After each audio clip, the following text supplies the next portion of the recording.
नमस्कार दोस्तों, स्वागत है आप सभी का आपके अपने चैनल द रिटेल मिस्ट में। दोस्तों यहाँ पे मैं बात करने वाला हूँ जियो फाइनेंशियल सर्विसेज लिमिटेड की दोस्तों।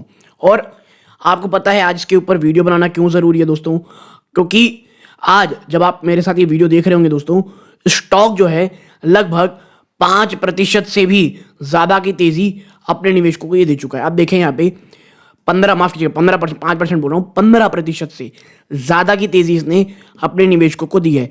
और आप देखेंगे तो इसमें जो मुझे सबसे बड़ा पॉजिटिव जो स्टॉक की क्लोजिंग में लगा है दोस्तों, वो क्या है पता है आपको? वो ये है, स्टॉक ने आप कह सकते हैं क्लोजिंग बेसिस पे 290 रुपए के ऊपर की क्लोजिंग दी है। ये मैं कहूँगा पहला पॉजिटिव है।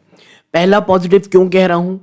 दूसरी चीज़, कहाँ पर अब आने वाले समय में एक बड़ी रेजिस्टेंस आपको जियो फाइनेंस लाता हुआ दिखाई देगा।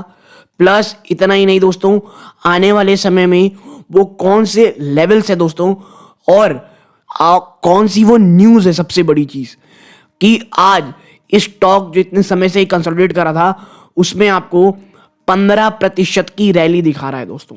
ठीक है, तो यदि आप स्टॉक में निवेशित हैं या निवेश की सोच रहे हैं दोस्तों, यकीन मानिए ये वीडियो आपके बहुत बहुत काम आएगी। लेकिन आगे बढ़ने से पहले दोस्तों, मैं इसी तरह के वीडियोस बनाता हूं, तो यदि आप इस चैनल पहली बार आए हैं प्लीज़ सब्सक्राइब का बटन दबाएं, वीडियो अच्छी लगती हो लाइक ज़रूर कीजिएगा दोस्तों। ठीक है, अब वापस से आते हैं अपने फोकल पॉइंट में, यानी जियो फाइनेंस की तरफ। देखिए, आप देखें पिछले एक साल में दोस्तों, ठीक है, और एक साल भी नहीं आप देखेंगे तो सबसे लास्ट अब अगस्त में ही दिखेगा आपको, तो आप कह सकते हैं पिछले एक साल में अगस्त के हिसाब से देखेंगे, स्टॉक ने ऊपरी स्तरों से जब इसने क्लोजिंग दी थी, देखें 253, वहां से टूटते टूटते स्टॉक आप देखें तो 18.5% की ज्यादा की गिरावट दिखाया और 206 के आसपास गया। और इसका 52 वीक लो का आप देखोगे तो 202 के लगभग रहा है दोस्तों। ठीक है, कितना? 202। और जब स्टॉक इसी के आसपास एक दो बार ट्रेड किया था ना, आप देखें ये 202 गया, फिर ऊपर गया, फिर एक बार इसके आसपास आया था। तो इन लेवल्स के आसपास आप कह सकते हैं जो रिलायंस ग्रुप है, जो इसके प्रमोटर ग्रुप है, आप देखें यहाँ पे, फिर स्टॉक गिर करके ये देखिए वापस से 214 के आसपास गया। एक खबर आती है कि भैया जो इसके प्रमोटर ग्रुप है उन्होंने अपना स्टेक बढ़ाया है 210 रुपए के वैल्यू के आसपास की। ठीक है, और उस समय आप देखेंगे अगर पुराने व्यूअर हैं, उस समय लगातार और बार बार मैंने एक ही बात कही है भैया, देखिए जियो फाइनेंशियल्स में अगर किसी का विजन 3 से 5 साल का है, और मैंने कहा था इसके लिए 3 साल एक शॉर्ट टर्म है, क्योंकि देखिए बिजनेस अभी बन रहा है, अभी बहुत सारे हिकअप्स आएंगे, बहुत सारे अप्स एंड डाउन्स आपको ये स्टॉक दिखाएगा। तो एटलीस्ट अगर 5 साल का विजन है आपका, तो भैया इनसे अच्छे लेवल आपके पास नहीं हो सकते। ठीक है, यहां से आपको एटलीस्ट साल भर में यहां से आपको एक डिसेंट 10 to 15% का रिटर्न तो आराम से आपको ये स्टॉक जरूर देगा।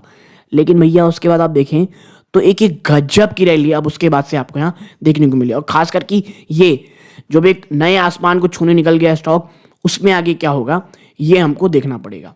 ठीक है, ये तमाम चीजें हैं। अब अगर मैं चर्चा करूं कि भैया जो जियो फाइनेंशियल है, इस बार उसके जो Q3 के नंबर आए उसमें कंपनी को जो डिविडेंड इनकम की कमी महसूस हुई है इनके नंबर्स में, जिस कारण ओवरऑल प्रॉफिट में एक बड़ी गिरावट आई है। उसके बाद मैंने कहा था कि ये एक और चांस है आपको एक्यूमुलेट करने का। ठीक है, और फिर तो भैया देखिए नीचे गिरा, फिर ये आज तो यहाँ से बड़ी तेजी हो गई है। लेकिन इस तेजी के पीछे का कारण क्या है? सबसे बड़ी बात जो है, आखिर इस स्टॉक में जो हमको इतनी बड़ी तेजी देखने को मिल रही है, आप देखें लगभग जो आप कह सकते हैं 15% की आपको ये स्टॉक जो तेजी दिखा रहा है, इसके पीछे का रीजन क्या है? देखिए, आपने कुछ ही समय पहले सुना होगा कि पेटीएम जो है उसकी जो पेमेंट बैंक है उसको लेकर के आरबीआई ने बैन कर दिया है, और उसी के रिलेटेड कुछ एक खबर निकल के आई है जो स्टॉक में रैली का कारण बन रही है। वो क्या खबर है, इसके लिए मैं आपको एक आर्टिकल की तरफ लेके चलता हूं दोस्तों। आप देखें यहाँ पे, आप देखें Jio financial service share spiked over 15% to a record high on Monday amid a media report suggesting that the company was among the forerunner to acquire Paytm's wallet business। ठीक है, क्या पेटीएम का जो वॉलेट बिजनेस है उसको acquire करने में जो जियो फाइनेंस है ये सबसे बड़ी फ्रंट रनर बन के निकल रही है दोस्तों। मैं आपको बता दूं, ऐसा कुछ भी कहीं भी नहीं कहा गया है दोस्तों। ये कहाँ से आया है? ठीक है, आप देखें, Paytm share remained locked at 10% lower circuit at its record level low. ठीक है, अब आप समझिए, अभी पेटीएम को जो आप कह सकते हैं पेटीएम का जो स्टॉक है उसकी हालत इतनी ज़्यादा ख़राब है दोस्तों कि इस ओवरऑल न्यूज़ के बावजूद आप देखें तो स्टॉक में लोअर सर्किट बना हुआ था। अब आप देखें, a report published by Hindu business line said that 197 communication the parent company of Paytm was in exploratory talks with a few investors to sell the wallet business. जी हाँ, अपना वॉलेट बिजनेस को सेल करने के लिए पेटीएम कुछ चर्चा कर रहा है। और जो जियो फाइनेंशियल सर्विस है और जो एचडीएफसी बैंक है ये said to be among the front four runner to acquire Paytm's wallet business. ठीक है, ये सिर्फ एक स्पेक्यूलेशन है, यहां पर कोई भी कुछ भी ऐसा नहीं कहा जा सकता कि भाई हाँ ये फैक्ट है।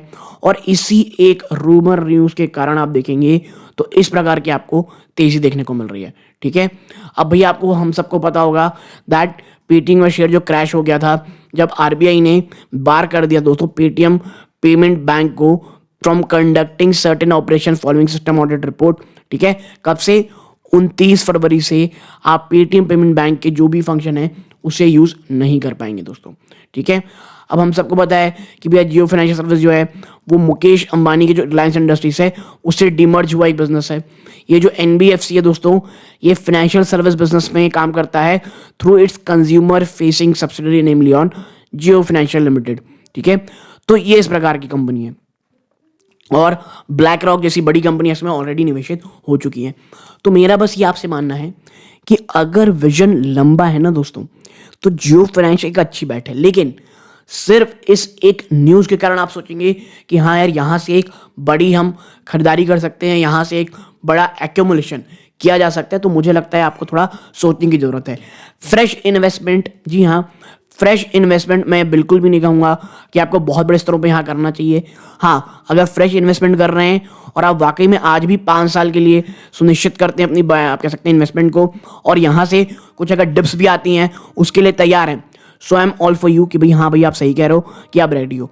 वरना सिर्फ एक न्यूज़ के कारण अगर आप यहाँ निवेशित होंगे तो मेरा मानना है कि भाई इट्स अप टू यू। हाँ, अब आप देखें जियो जो फाइनेंशियल है दोस्तों आज 290 के ऊपर बढ़ा है, मुझे ऐसा लगता है 310 और उसके बाद 330 ये वो हर्डल है 20 रुपए के दोस्तों जो रिलायंस जियो को तोड़ने में मुझे लगता है आज भी बहुत मेहनत करनी पड़ेगी, बहुत बहुत ज़्यादा मेहनत करनी पड़ेगी।